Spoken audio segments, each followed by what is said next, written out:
आम्ही आमंत्रित करू।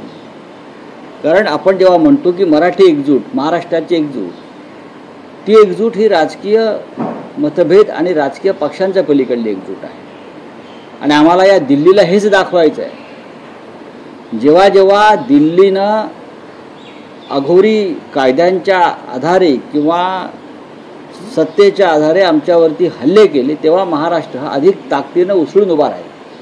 हेच आम्हाला नरेंद्र मोदी, अमित शहा आणि देवेंद्र फडणवीस आहे, म्हणून त्यांना आम्ही जय महाराष्ट्र केला। नाही, पण राऊत साहेब, उद्धव ठाकरेंच्या युती संदर्भात काल राज ठाकरेंनी पत्रकार परिषदेमध्ये एक विधान केलं। ते म्हणतात युती आघाड्यांचा विचार निवडणुकांच्या वेळी करू, मराठी भाषिकांच्या या विजयाला कुठल्याही पक्षीय लेबल लावू नका, असं त्यांनी आवाहन केलेलं आहे। बरोबर बोलले आहेत ते, तर चुकीचं काय बोलले? हा विषय आधीपासूनच चर्चेमध्ये आहे की या मोर्चा असेल, विजय मेळावा असेल, याला पक्षीय लेबल लावू नका।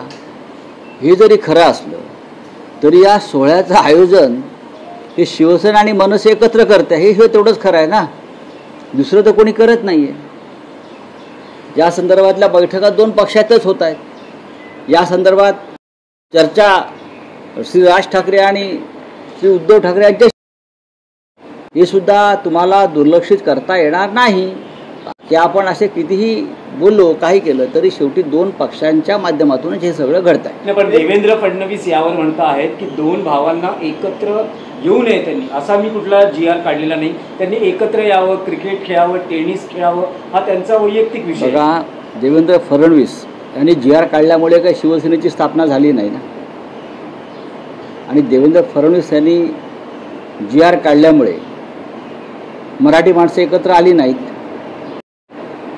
देवेंद्र फडणवीस यांनी GR काढला फोडण्याचा, तरी मराठी माणूस एकत्रच आहे। त्याच्यामुळे GRच्या गोष्टी तुम्ही आम्हाला सांगू नका। एक आपली स्क्रिप्ट जी आहे ती गहाळ पडलेली आहे किंवा ती ईडीकडे पडलेली आहे, कोणती स्क्रिप्ट आहे त्यानंतर आपण काय करतो? हो, करेल ना। एक तर ठाकरे 2 या सिनेमाचं एक स्क्रिप्ट ईडीवाले घेऊन गेले। जॉर्ज फर्नांडिस त्यांना वाटलं खूप मोठं काहीतरी स्कॅन्डल आहे, ते घेऊन गेले। आता आम्ही अर्ज केला आहे, आम्हाला परत द्या म्हणून, आम्हाला काम करायचं त्याच्यावरती। राऊत साहेब, फडणवीस वारंवार असं म्हणत आहेत की डॉक्टर माशेलकर समितीचा जो अहवाल आहे हा उद्धव ठाकरे यांच्या नेतृत्वाखालील सरकार, म्हणजे ते मुख्यमंत्री असतानाच्या सरकारने स्वीकारला होता। काल त्यांनी असं विधान केलं आहे की उद्धव ठाकरेंचे उजवा हात समजले जाणारे उपनेता विजय कदम यांनी हा अहवाल लिहिला आणि तो मंत्रिमंडळाच्या बैठकीत मांडण्यात आला आणि तो स्वीकारण्यात आला। तो अहवाल समोर आणा ना लोकांसमोर।